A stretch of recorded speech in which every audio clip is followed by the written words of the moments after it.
जय हिंद दोस्तों, कैसे हो आप सब। उम्मीद करता हूँ काफ़ी अच्छे होंगे। दोस्तों मैं एचएम सलमान आपका अपने YouTube channel fight for uniform में स्वागत करता हूँ। आज की जो मेरी वीडियो होगी इसमें मैं आपसे बात करूँगा सीआरपीएफ ट्रेड्समैन के ट्रेनिंग प्रोग्राम के बारे में, और इसके साथ ही जितनी भी आपकी क्वेरीज हैं और जितने भी आपके कमेंट्स आए हैं ट्रेनिंग के ऊपर, उन सभी को मैं इस वीडियो में सॉल्व करूँगा और उसके साथ ही इसके रिजल्ट पर डिस्कस करते हैं, ठीक है। क्योंकि जब से इसका ट्रेनिंग शेड्यूल आया है काफ़ी लोगों के मैंने कमेंट्स देखे हैं।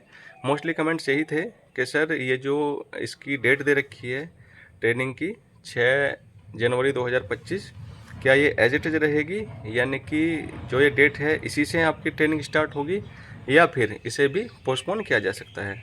क्योंकि एक बार वो डेट आई थी अक्टूबर की आपकी, वो भी आपका ट्रेनिंग डायरेक्टरेट द्वारा डेट दी गई थी, लेकिन उसे पोस्टपोन किया जा चुका है। तो क्या फिर ये डेट भी एज इट इज़ रहने वाली है, या फिर इसे भी पोस्टपोन किया जा सकता है। तो दोस्तों बात करें इसकी ट्रेनिंग एज इट इज़ रहेगी या फिर पोस्टपोन की जाएगी, इसके बारे में आपकी जो ये भर्ती चल रही है जब इसके प्रोसेस को देखकर ही ये डिसाइड किया जाएगा। क्योंकि ये जो आपने देखा होगा, ये जो ट्रेनिंग डायरेक्टरेट का मैसेज है इसमें सीधा लिख रखा है कि डिटेलमेंट वाला जो कॉलम है उसमें सीधा लिख रखा है कि to be detailed by recruitment directorate. यानी कि ये चीज़ें जो डिटेल करेगा, डिटेलमेंट का जो रेस्पॉन्सिबिलिटी है डिटेलमेंट की, वो आपकी रिक्रूटमेंट डायरेक्टरेट की है। क्योंकि वही डिसाइड करता है किस सेंटर पर किस सीरियल से किस सीरियल तक कैंडिडेट को भेजना है, ठीक है। क्योंकि ट्रेनिंग डायरेक्टरेट तो ये डिसाइड करता है कि वो वैकेंसीज देखता है ट्रेनिंग सेंटर्स पर कितनी वैकेंसीज हैं और एक साथ कितने कैंडिडेट ट्रेनिंग कर सकते हैं, कैपेसिटी कितनी है। तो उसके बाद ट्रेनिंग डायरेक्टरेट का रोल ख़त्म हो जाता है, उसके बाद रोल शुरू होता है आपका रिक्रूटमेंट डायरेक्टरेट का, जो आपकी भर्ती करा रही है, ठीक है।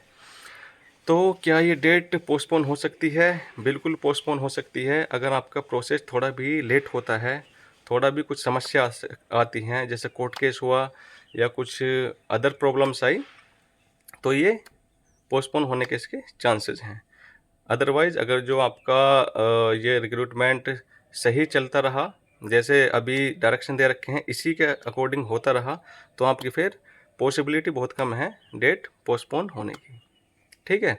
अब काफ़ी लोगों का ये भी क्वेश्चन था कि सर मैं बुगलर से हूँ तो मेरी ट्रेनिंग कौन से सेंटर्स पर होगी, या मैं कुक से हूँ, मैं वाटर कैरियर से हूँ, तो मेरी ट्रेनिंग किस सेंटर पर होगी। और काफ़ी लोगों का ये भी कमेंट्स था कि सर आप एक वीडियो बना दीजिए कौन कौन सी ट्रेड की ट्रेनिंग कहाँ कहाँ पर होगी।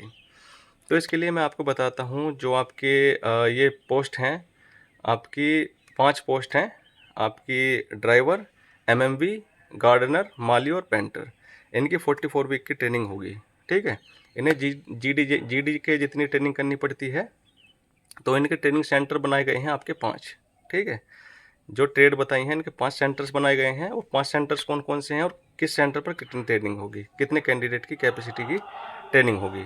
तो 5 सेंटर्स बनाए गए हैं आपके। पहला जो सबसे बड़ा सेंटर बनाया गया है वो है आपका आरटीसी लातूर में, जो कि महाराष्ट्र में पड़ता है। उस पर होगी आपकी 1666 कैंडिडेट की ट्रेनिंग। सेकंड सेंटर है आपका आरटीसी पेरिंगम, जो कि केरला में पड़ता है। उस पर होगी आपकी 650 कैंडिडेट की ट्रेनिंग। तीसरा सेंटर है आपका आरटीसी राजगीर, जो कि बिहार में पड़ता है, 254 कैंडिडेट। फिर चौथा आपका आरटीसी अमेठी, यूपी में पड़ता है, उस पर 800 कैंडिडेट ट्रेनिंग करेंगे। और उसके बाद लास्ट सेंटर है पांचवा आरटीसी आवड़ी, जो कि तमिलनाडु में पड़ता है, तो उस पर 1308 कैंडिडेट आपकी ट्रेनिंग करेंगे। इसके अलावा जितनी भी पोस्ट बची हैं, जैसे कि आपका टेलर हो गया, बिगुलर हो गया, वाटर कैरियर हो गया, वॉशरमैन, और बार्बर हो गया आपका, सफाई कर्मचारी, कोबलर, कारपेंटर, ब्रश बैंड और पाइप बैंड वगैरह, इन सब की ट्रेनिंग के लिए आपके 6 सेंटर बनाए गए हैं ऑल इंडिया में। और इन 6 सेंटर्स पर कितनी कैपेसिटी में कैंडिडेट ट्रेनिंग करेंगे तो मैं बता देता हूँ। RTC Neemuch Madhya Pradesh 900 candidate, RTC Peringom Kerala 900 candidate, RTC Srinagar 600 candidate, RTC Rajgir Bihar 314 candidate, RTC Amethi UP 800 candidate, और उसके बाद आरटीसी जोधपुर राजस्थान उस 547 कैंडिडेट। ठीक है दोस्तों, ये तो होगी आपकी। और इन लोग जो ये ट्रेड हैं, इनकी आपकी ट्रेनिंग 16 वीक की होगी। ठीक है, पॉइंट क्लियर हो गया होगा। इसके बाद एक क्वेश्चन लोगों का ये था कि सर मैं यूपी से बिलोंग करता हूँ, तो क्या मेरी ट्रेनिंग जो है यूपी स्टेट में जो एक ट्रेनिंग सेंटर है आरटीसी अमेठी, तो क्या मेरी ट्रेनिंग अमेठी अमेठी में होगी? सेम क्वेश्चन अदर स्टेट के कैंडिडेटों के भी मन में आ रहा होगा कि सर मैं बिहार से हूँ, तो मेरी ट्रेनिंग तो आरटीसी राजगीर में होनी चाहिए, मज़ा आ जाएगा। तो ऐसा नहीं है। आपकी जो ट्रेनिंग के लिए डिटेलमेंट होता है वो स्टेट वाइज नहीं होता कि ये इस स्टेट का है तो इसकी ट्रेनिंग इस स्टेट में करा दो, ऐसा कुछ नहीं है। आपका जो डिटेलमेंट होता है वो सीनियरिटी वाइज होता है। जैसे आपकी फाइनल मेरिट लिस्ट लगेगी तो उसके बाद आपका जो है सीरियल वाइज आपका ट्रेनिंग के लिए डिटेलमेंट होता है।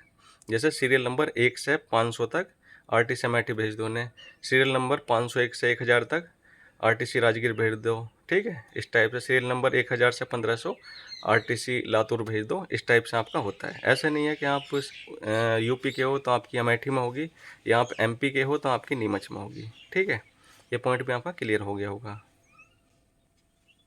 अब बात करते हैं इसके रिजल्ट की। इसका रिजल्ट कब तक आएगा? तो जिस हिसाब से आपका ये जो ट्रेनिंग शेड्यूल दिया है 6 जनवरी, अगर जो इसी 6 जनवरी से इनकी ट्रेनिंग स्टार्ट करानी होगी तो फिर आपका रिजल्ट जो है नवंबर लास्ट में आपको मिल जाएगा। ठीक है, अगर जो डेट में कोई परिवर्तन होता है ट्रेनिंग की, कि आपकी ट्रेनिंग फरवरी में ले गई ये उठाकर, तो फिर आपका रिजल्ट दिसंबर में आएगा। ठीक है, क्योंकि काफ़ी लोगों का ये भी क्वेश्चन रहता है कि सर रोजगार मेले की डेट बताइए। रोजगार मेले की अभी कोई कन्फर्मेशन डेट नहीं आई है। जैसे इसकी कन्फर्मेशन डेट आएगी सबसे पहले आपको बता दूंगा। और इन लोगों को अगर जो ट्रेनिंग आपकी जनवरी से स्टार्ट करवानी है, सही में स्टार्ट करवानी है, तो आपका रिजल्ट आपका नवंबर में ही इनको देना पड़ेगा। क्योंकि क्या होता है, जब आपका रिजल्ट आ जाता है उसके बाद जॉइनिंग लेटर इशू किए जाते हैं, और जॉइनिंग लेटर इशू किए जाते हैं तो उसमें भी क्या है, आपको 30 दिन का समय दिया जाता है। जैसे सपोज डेट आपका जॉइनिंग लेटर इन्होंने इशू किया 5 दिसंबर को, तो 5 जनवरी तक तो आपको ज्वाइन करने की डेट ही रहेगी कि 5 जनवरी तक आप ज्वाइन कर सकते हो। उसमें आप कभी भी ज्वाइन कर लो। जैसे आपको 5 दिसंबर को इशू हो गया तो आप 14 या 15 दिसंबर तक आप लोग ज्वाइन कर लेते हो, क्योंकि सभी लोगों को बहुत जल्दी होती है कि जल्दी से हम वर्दी पहने और जल्दी से ज्वाइन कर लें। तो इसका ज्वाइनिंग जो है आपकी 15-20 दिन या 25 दिन तक तो मोस्टली 90% लोग कर लेते हैं। 5 या 10% लोग ही बचते हैं कि भाई 5 जनवरी तक है, 1 महीने का टाइम है, 5 दिसंबर को इशू है, 5 जनवरी तो इसके दिसंबर के लास्ट में कर लूँगा। उसके बाद क्या है, एकदम जैसे आप ज्वाइन करते हो तो जिस जीसी में आप ज्वाइन करोगे तो आपके वहाँ भी काफ़ी प्रोसेस होते हैं। जैसे कि आपकी सर्विस बुक बनाई जाती है, उसके बाद आपके फिंगरप्रिंट लिए जाते हैं, वेरिफिकेशन किया जाता है और डॉक्यूमेंट्स चेक किए जाते हैं। काफ़ी मतलब उसमें भी मान के चलो आपका 1 हफ्ते का टाइम लग जाता है। ठीक है, तो आपका अगर जो यही कहूँगा मैं, तो फाइनली मैं यही बोलूँगा, अगर जो ट्रेनिंग आपकी 6 जनवरी से है तो इनको आपका रिजल्ट जो है नवंबर के लास्ट में ही जारी करना पड़ेगा, अदरवाइज आपकी ट्रेनिंग हटेगी। और अभी प्रोसेस होने दो स्टार्ट, आपका कल से तो प्रोसेस स्टार्ट हो जाएगा 18 से 22 तक, और 23 जो रिजर्व डेट रखी गई है, तो आपका जो 24 से 25 को पूरी स्थिति क्लियर हो जाएगी कि आपका रिजल्ट कब देना है, कब आपकी ट्रेनिंग करानी है, सब कुछ क्लियर हो जाएगा इन 3-4 दिन में। किस हिसाब से प्रोसेस चलता है, क्योंकि बहुत ही स्ट्रिक्ट आदेश हैं। इस भर्ती को ऑलरेडी बहुत ही ज़्यादा प्रेशर है बहुत जल्दी कराने का, क्योंकि ये भर्ती बहुत लेट हो चुकी है आपकी। ठीक है, फिर भी देखते हैं, प्रोसेस के ऊपर डिपेंड करता है, जैसा भी चलेगा वो आपको बता दिया जाएगा। तो दोस्तों आपका 25 तारीख तक ही कंफर्म हो पाएगा कि आपका रिजल्ट कब तक आ जाएगा, उसमें ही मैं आपको बता पाऊँगा। तो आप मेरे चैनल पर बने रहिए। अगर आप मेरे चैनल पर नए हो तो वीडियो को लाइक कर देना और चैनल को सब्सक्राइब जरूर कर लेना, ताकि आने वाली हर अपडेट आपको मिल सके। तो उम्मीद करता हूँ इस वीडियो से आपके लगभग काफ़ी हद तक डाउट क्लियर हो गए होंगे। फिर भी अगर आपका कुछ डाउट है तो आप मुझे कमेंट बॉक्स में कमेंट ड्रॉप कर सकते हो। मैं आपकी कमेंट्स पढ़ता हूँ और उनका रिप्लाई नहीं कर पाता, कभी कभी समय नहीं मिल पाने के कारण, अदरवाइज़ सबकी कमेंट मैं पढ़ता हूँ। ठीक है, तो आज की वीडियो में इतना ही। मिलते हैं एक नेक्स्ट वीडियो में एक नई इन्फॉर्मेशन के साथ। तब तक के लिए जय हिंद, जय भारत।